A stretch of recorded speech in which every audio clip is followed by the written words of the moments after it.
Hello అండి, millet recipe సిరీస్లో ఈరోజు మనం రాగి ముద్ద చేసేద్దాము. రాగి ముద్దకి రాగి సంకటికి డిఫరెన్స్ ఉందండి. రాగి ముద్ద అయితే ఓన్లీ రాగి పిండి యూస్ చేసి చేస్తాము. ఇది కర్ణాటకస్ ఫేమస్ డిష్, అలాగే కన్నడిగాస్కి స్టేపుల్ ఫుడ్ కూడా. అదే రాగి సంకటి అనుకోండి, ముందు ఎక్కువగా రైస్ ఉడికించిన తర్వాత లాస్ట్లో కొంచెం పిండి వేసేసి ఉడికించిన తర్వాత ముద్ద చేస్తామన్నమాట. సో రాగి ముద్ద చేయడానికి 1 కప్పు పిండికి 2 కప్పుల వాటర్ అయితే కరెక్ట్గా మెజర్మెంట్ సరిపోతుంది. ఆ 2 కప్పుల వాటర్లో నేను 1/4 కప్ వాటర్ పక్కన పెట్టేసి మిగతావి గిన్నెలో వేసేసి స్టవ్ మీద పెట్టేశాను.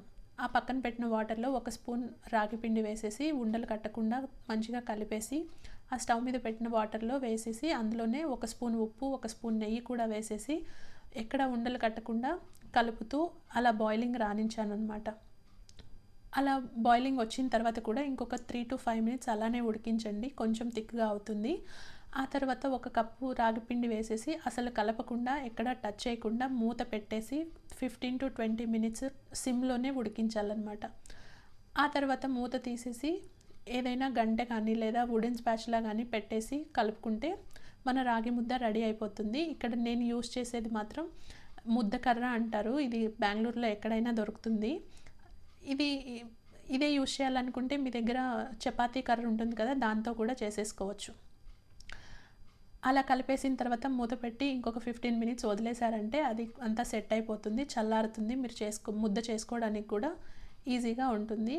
ఇలా నెయ్యి రాసి ఏదైనా గిన్నెలో వేసేసి అలా తిప్పినా కానీ ముద్ద అయిపోతుంది, లేదా నేను వీడియోలో చూపిస్తున్నట్టు చేత్తో అయినా చేసేసుకోవచ్చు.